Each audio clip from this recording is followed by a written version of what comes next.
Hey, site-goers. Welcome back. Have you ever seen something so horrible that you can't get it out of your mind? Let us know in the comments section below. Now for this episode of Horrifying Stories from the Jail Cell. Let's jump right into it. It was 2 a.m. when Jason knocked on the cell door. He figured someone would come to open it soon. But then the footsteps started coming down the hallway, and they were coming closer and closer. Jason pressed himself against the cold, hard concrete, trying to make his presence known. But the footsteps just kept coming. Then they stopped outside his cell. Jason peeked through the bars, and his breath hitched, for standing in front of him was a sight straight out of one of his nightmares. A tall, lanky figure with skin like charred leather and eyes that burned with an otherworldly fire. But that wasn't what made Jason's blood run cold. It was the twisted smile on her face, the horns protruding from her head, and the tail lashing behind her that made it clear she was not human. "You tried to kill me," she rasped, her voice like nails on a chalkboard. "And now I'm here to collect." She reached out, her claws extended and raked them down the bars. "Let me go," Jason stammered, fear constricting his throat. "I didn't mean to." "Didn't mean to," she echoed, stepping closer, her burning gaze boring into his. "That doesn't matter. Now you will pay." Jason scrambled back, his eyes wide with terror. How did the things get so bad between him and this demonic creature? Well, it all started innocently enough. It was just another sweltering summer day in the city. Jason, a high school dropout with a string of petty crimes under his belt, was looking for a quick score.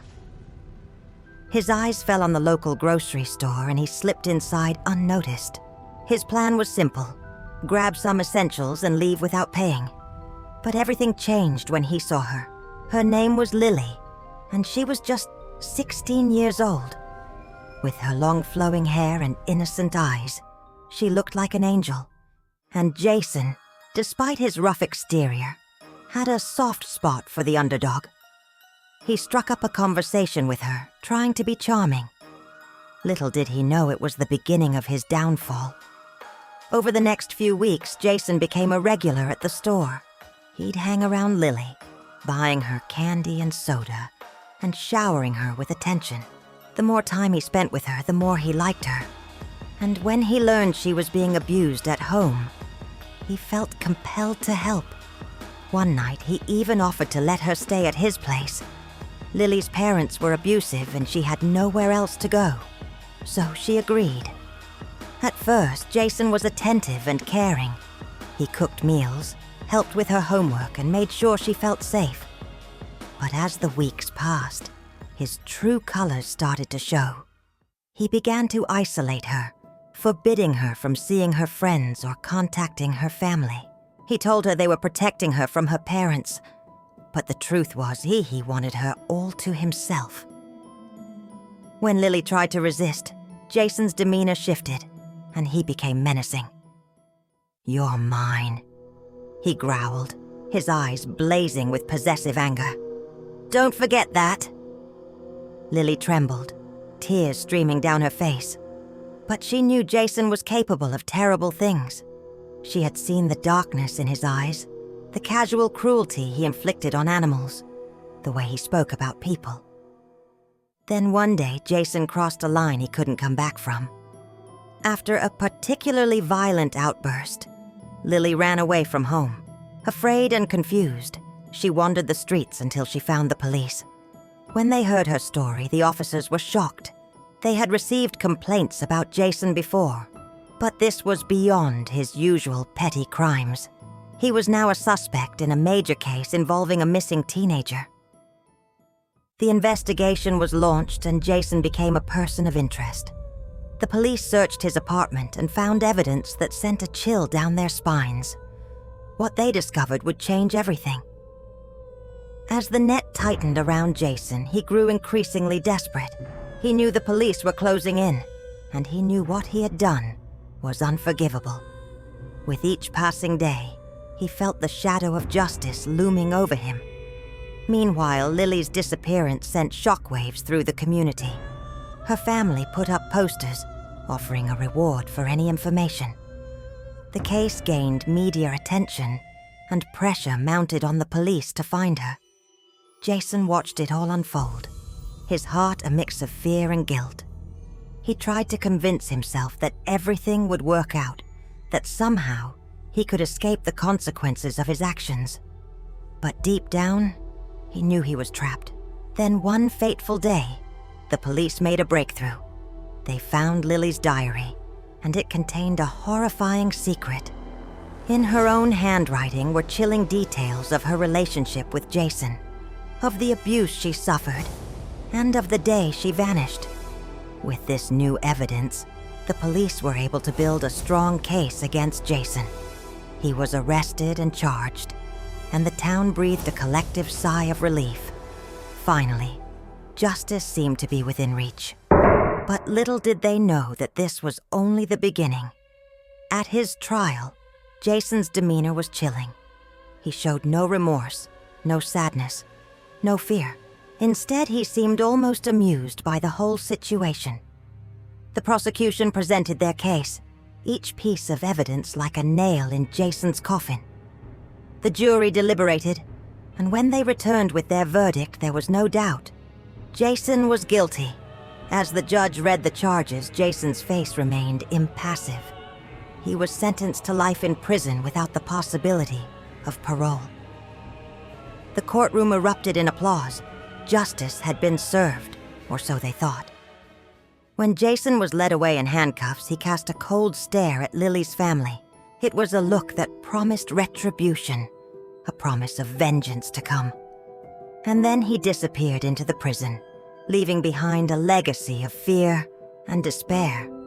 Jason was thrown into the general population of the prison, where he quickly established himself as a formidable force. Over the years, he earned a reputation as a cold-hearted killer, a name that struck fear into the hearts of inmates and prison personnel alike. Even in the bleak, unforgiving world of prison, Jason stood out as a truly heartless individual. But fate had a cruel twist in store for him.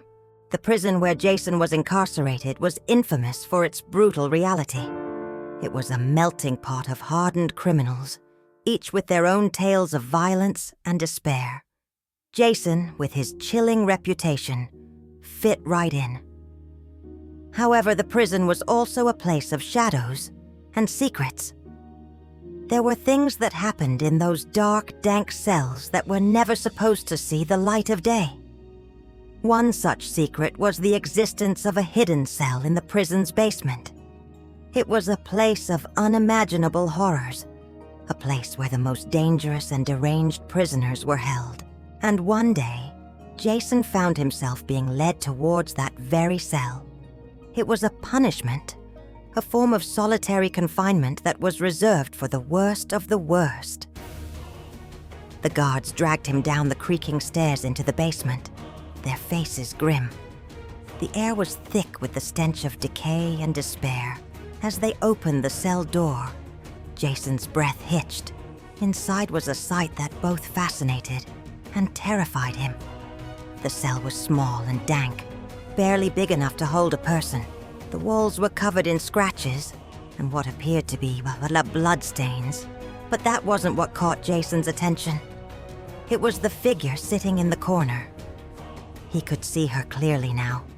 She was the same demon from his nightmare. Only this time she was real, tangible, and chained to the wall. The chains were thick and sturdy, but they weren't holding her back. She radiated power, raw and untamed. Her eyes locked onto his, and Jason felt a jolt shoot through him.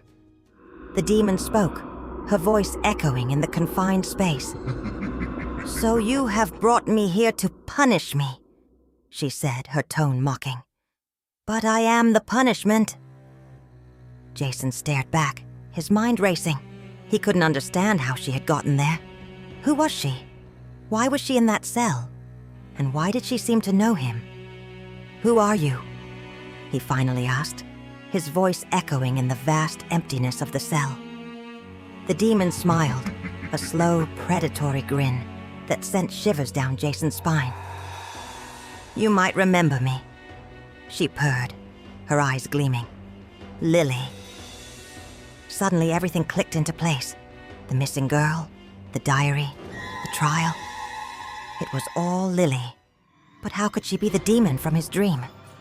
How could she be a prisoner in this hidden cell?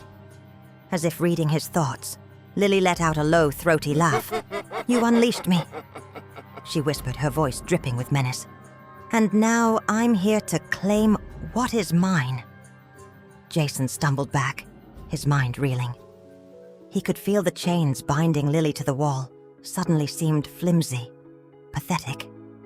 He realized with a growing sense of dread that he had unleashed something he couldn't control. In his quest for power and control, he had awakened a force far beyond his understanding, a force that now threatened to consume him. The realization hit him like a tidal wave. He had messed with forces he didn't understand, and now he was paying the price. As Lily approached him, her eyes burning with infernal fire, Jason knew he was in for a terrifying ordeal. He had played with demons, and now the demons were coming to collect. And that is our scary story for today. If you enjoyed this tale of cosmic horror, be sure to subscribe for more terrifying narratives from the darkest corners of our universe.